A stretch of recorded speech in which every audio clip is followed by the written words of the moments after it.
بسم اللہ الرحمن الرحیم۔ السلام علیکم۔ آج ہم ایک ایسے سوال کی گہرائی میں اتریں گے جو شاید انسانی سوچ کے آغاز سے ہی ہمارے ساتھ ہے، ہم یہاں کیوں ہیں؟ اور اس سوال کے جواب کے لیے ہمارے پاس علامہ غلام احمد پرویز صاحب کی کتاب اسلام مذہب کو ایک چیلنج ہے۔ ہم آج اس کتاب کے تعارف کے تیسرے موضوع پر بات کریں گے، جس کا عنوان ہے ہدایت خداوندی۔ یہ حصہ اس نقطے کو کھنگالتا ہے کہ جب انسانی عقل، ہماری سب سے بڑی طاقت، زندگی کے مقصد پر آ کر ایک طرح سے خاموش ہو جاتی ہے تو پھر رہنمائی کے لیے کہاں دیکھا جائے؟ جی، اور یہ سوال اس لیے اہم ہے کیونکہ یہ صرف کوئی فلسفیانہ بحث نہیں ہے، یہ ہر انسان کے اندر کی ایک تلاش ہے۔ اور مصنف کا جو آغاز ہے وہ بہت دلچسپ ہے۔ وہ سب سے پہلے انسان کی سب سے بڑی خوبی یعنی عقل، اسی کی حدود کا تعین کرتے ہیں۔ بالکل، تو آئیے یہیں سے شروع کرتے ہیں۔ مصنف کہتے ہیں کہ عقل اس معاملے میں ہماری زیادہ مدد نہیں کرتی کیونکہ وہ اپنے دائرے سے باہر علم کے کسی ذریعے کو جانتی ہی نہیں۔ یہ تو بہت گہری بات ہے۔ کیا اس کا مطلب یہ ہے کہ عقل خود اپنی ہی بنائی ہوئی ایک جیل میں ہے؟ ایک طرح سے ہاں۔ مصنف کے مطابق عقل کا پورا نظام مشاہدے اور تجربے پر کھڑا ہے، یعنی یہ ان چیزوں کا تجزیہ کر سکتی ہے جنہیں ہم دیکھ سکتے ہیں، چھو سکتے ہیں، ناپ سکتے ہیں۔ یہ ہمیں بتائے گی کہ سیارے کیسے گھومتے ہیں یا ایک ایٹم کیسے کام کرتا ہے۔ یہ سارے کیسے کے جوابات دینے میں ماہر ہے، لیکن وہیں اس کی حد آ جاتی ہے۔ اور کیوں کا سوال وہیں کا وہیں رہ جاتا ہے۔ اچھا، یہ ایک بہت دلچسپ تفریق ہے۔ تو گویا سائنس اور فلسفہ جو عقل کے سب سے بڑے مظاہر ہیں، وہ ہمیں کائنات کی مشینری تو سمجھا سکتے ہیں، لیکن یہ نہیں بتا سکتے کہ یہ مشینری لگی کیوں ہے۔ آپ نے بالکل صحیح پکڑا ہے۔ جب سوال یہ آتا ہے کہ یہ سب کچھ کیوں ہے، اس زندگی کا مقصد کیا ہے، تو عقل کے پاس کوئی بیرونی حوالہ نہیں ہوتا، کوئی ریفرنس پوائنٹ نہیں۔ وہ اپنی حدود سے باہر جھانک ہی نہیں سکتی۔ مصنف کی مثال بہت خوبصورت ہے کہ یہ ایسا ہی ہے جیسے کوئی شخص ایک بند کمرے میں بیٹھ کر پوری کائنات کا نقشہ بنائے۔ وہ کمرے کی دیواروں، دروازے، ہر چیز کی تفصیل بتا سکتا ہے، لیکن کمرے سے باہر کیا ہے یہ وہ کبھی نہیں جان سکتا۔ واہ، یہ تو زبردست مثال ہے۔ لیکن اس سے تو ایک بہت مایوس کن تصویر بنتی ہے کہ انسان اپنی سب سے طاقتور صلاحیت کے باوجود حتمی سچائی تک نہیں پہنچ سکتا۔ تو کیا مصنف ہمیں اسی فکری مایوسی میں چھوڑ دیتے ہیں، یا اس بند کمرے سے باہر دیکھنے کا کوئی راستہ بھی ہے؟ نہیں، بالکل نہیں۔ یہیں سے تو بحث اپنے اصل نقطے پر آتی ہے۔ مصنف کے مطابق انسان کو اکیلا نہیں چھوڑا گیا۔ جہاں عقل کی سرحد ختم ہوتی ہے، وہیں سے علم کے ایک اور ذریعے کا آغاز ہوتا ہے۔ متن کہتا ہے کہ اس مشکل جستجو میں انسان کے لیے صرف ایک ہی رہنما باقی ہے، اور وہ رہنما پورے اعتماد سے اسے منزل تک پہنچانے کا دعویٰ کرتا ہے۔ اچھا، تو عقل کے بعد صرف ایک ہی راستہ؟ لیکن میرا ایک سوال ہے، دوسرے فلسفے بھی تو ہیں جیسے وجودیت، وہ بھی تو کیوں کا جواب دینے کی کوشش کرتے ہیں؟ بہت اچھا سوال ہے۔ دیکھیں، اس تعارف میں مصنف دوسرے فلسفوں پر تفصیل سے بات نہیں کرتے، لیکن ان کا پورا استدلال اسی بات پر ہے کہ وہ تمام نظام بھی آخرکار انسانی عقل پر ہی انحصار کرتے ہیں۔ وہ سب اسی بند کمرے کے اندر کی باتیں ہیں۔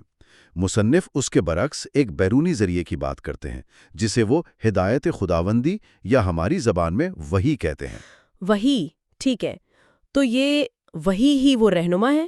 مصنف اپنے اس دعوے کی بنیاد کس چیز پر رکھتے ہیں؟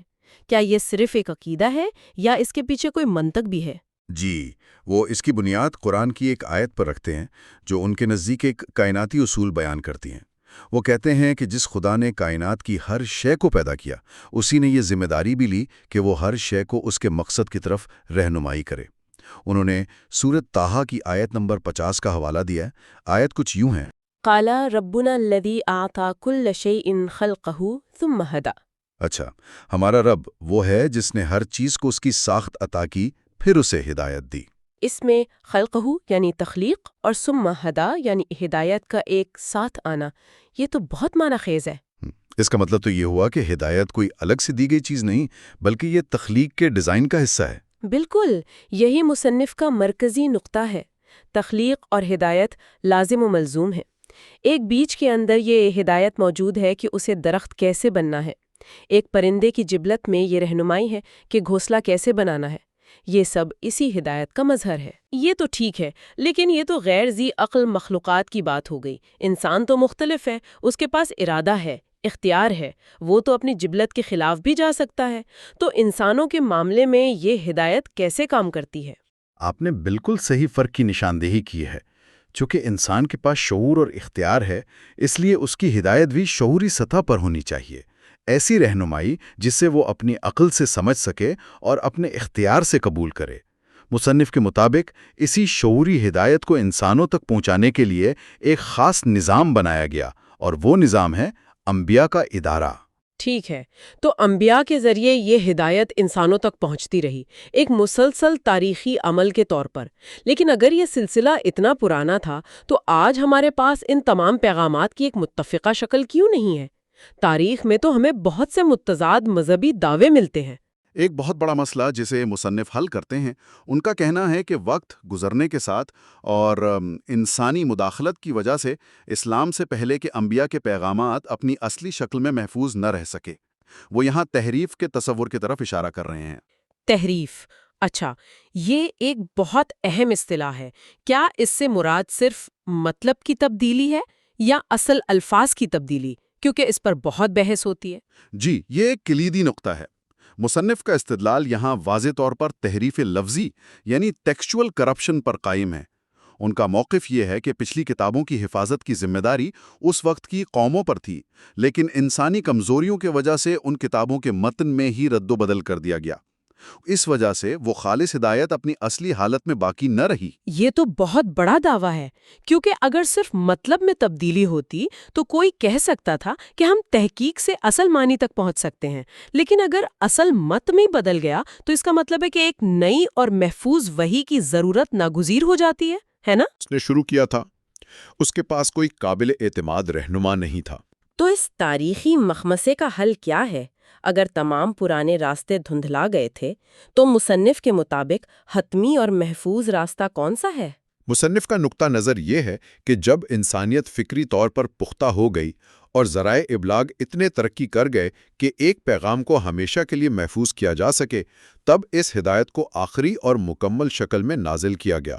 ان کے مطابق تقریباً 14 صدیاں پہلے یہ مکمل اور حتمی نسخہ آخری رسول محمد صلی اللہ علیہ وسلم کے ذریعے قرآن کی شکل میں انسانوں کو دیا گیا۔ اور اس حتمی نسخے یعنی قرآن کی وہ کون سی خاص بات ہے جو اسے پچھلے صحیفوں سے الگ کرتی ہے؟ اس کی سب سے بڑی اور فیصلہ کن خصوصیت مصنف کے مطابق اس کی حفاظت ہے۔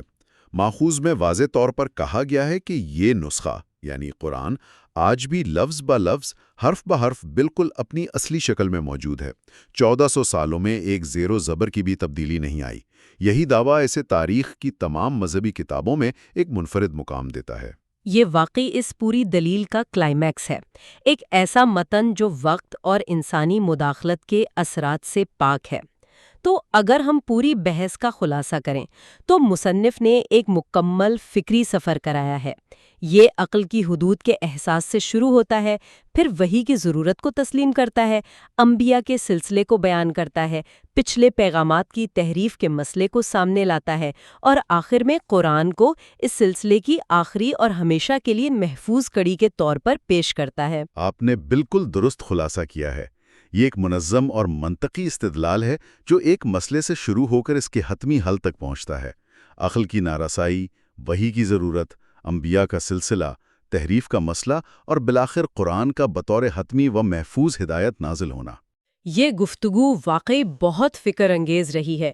یہ ہمیں اپنے علم کے ذرائع پر دوبارہ غور کرنے پر مجبور کرتی ہے کہ ہم کیا جانتے ہیں، کیسے جانتے ہیں اور کس ذریعے پر کس حد تک بھروسہ کر سکتے ہیں۔ اور یہیں پر ہم آج کی گفتگو کو سمیٹتے ہیں، لیکن جانے سے پہلے ایک سوال ذہن میں آتا ہے۔ اگر ہم مصنف کے اس مقدمے کو مان لیں کہ حتمی مقصد کا علم صرف وحی سے ہی مل سکتا ہے، تو آج کی جدید دنیا میں عقل اور وحی کے درمیان تعلق کی نوعیت کیا ہونی چاہیے؟ کیا یہ دو الگ الگ راستے ہیں جو کبھی نہیں ملتے، یا ان کے درمیان کوئی ہم آہنگی ممکن ہے؟ اس کے ساتھ ہی آج کا موضوع ختم ہوتا ہے اور اگلے موضوع کے ساتھ پھر حاضر ہوں گے۔ اللہ حافظ۔